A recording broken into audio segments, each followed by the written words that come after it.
Hey guys, it's Jessica from Feath Kee, and I want to put on this shirt today that I haven't worn in like forever. And once I got it on, I realized the reason why I haven't worn it in like forever is because it has like these huge gaping armholes. I guess it's a little bit too big.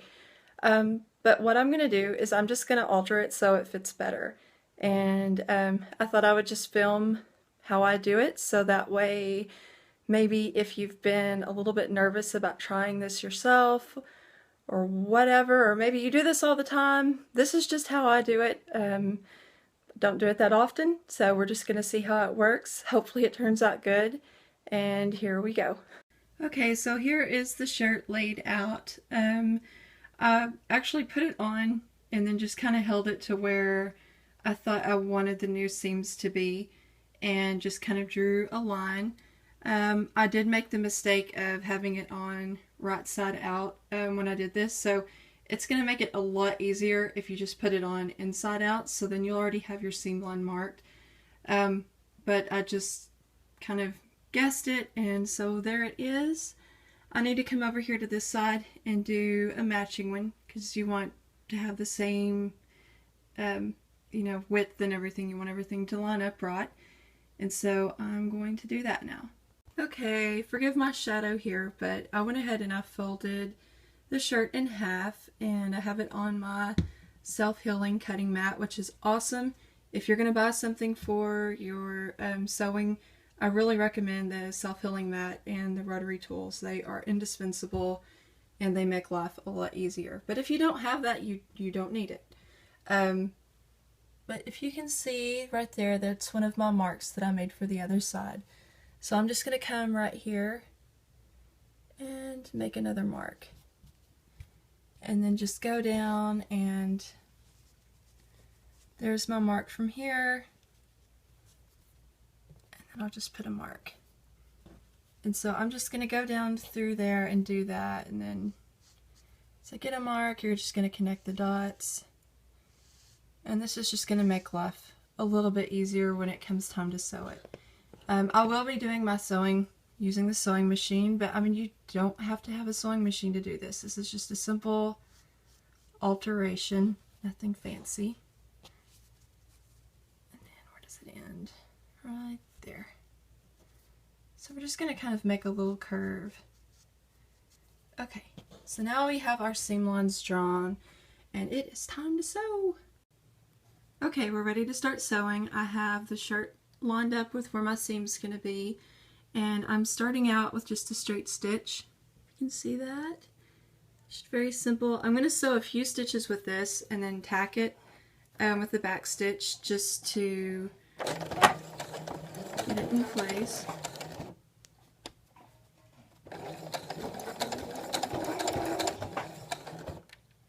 Back stitch it. I don't even know if that's really necessary. I'm just paranoid about my seams coming undone, so I always do that. And then I'm going to move to a zigzag. When you're sewing with stretchy fabrics, it's really good to do a zigzag stitch because that is just going to give more stretch to your garment. And so you're just going to continue with that through the rest of the seam till you get to the end. And then I switch over to the straight stitch again and tack it, and then that side will be done.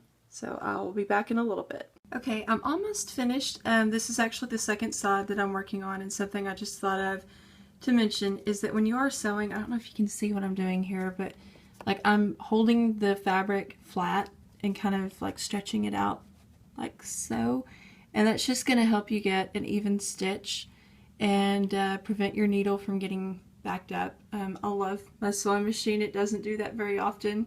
But before I got this machine, I had an older machine and it would constantly have issues. And so I just learned to try to be as helpful as possible to my machine.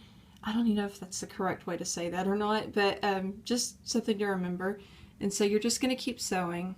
Okay, so I finished sewing my seams. If you can see, I apologize for it being so dark here. But they're there. They're sewn. And so now it is time to cut the extra fabric off. And there's my little rotary cutter that I was talking about earlier. And you're going to cut it fairly close to the seam. Don't really have to, but that's just how I'm doing it. Okay, so now the extra fabric has been cut away, and I mean, honestly, if you're working with fabric that doesn't unravel very easily, you could probably just stop and leave it at this and turn it right side out and have your shirt and wear it and move on. But I have something I have been wanting to try, and so I'm going to do that. Since I don't have a serger, it's where you can do a zigzag stitch over the edge of your fabric to finish your seams, and so that's what I'm going to try today. We're going to see how it works out. Okay, so the stitch that I am going to try is number 16, and we'll see how it works out. And I'm super excited because I do not have to change the presser foot. I can just use the standard presser foot for the stitch. Okay, I am about to start sewing, and I don't know if you can see the angle where how I have my shirt lined up, but basically my seam is lined up with that little notch, and so the needle is positioned like directly at the edge of the thread. And so once you get it lined up like that, you're just gonna put your presser foot down and start sewing. And here is the machine in action.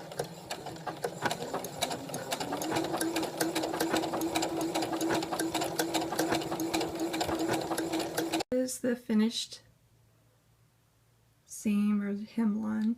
I'm really happy with how it turned out. This is really easy to do, and I could see, especially working with fabric that unravels really easy, this would be kind of a fast way to finish it instead of having to do more detailed seams and hemming, at least without a serger. I've heard sergers are like the miracle thing. I haven't used one yet, and so for now I have found a new tool, I guess, for my sewing arsenal. Okay, so let's get this thing turned inside out and see how it turned out. And so here it is. It is the finished product. I didn't set a timer to see how long it took for me to do this, but it really wasn't very long at all. It probably took me longer to get my phone and set the camera settings so I could actually film the process of making this happen. So I hope you are inspired to go out and alter your clothes. You don't have to go to the store and buy something new if it doesn't fit perfect. I will try to do more of these as different projects come up, and maybe you will get inspired to try something new. Have a great day.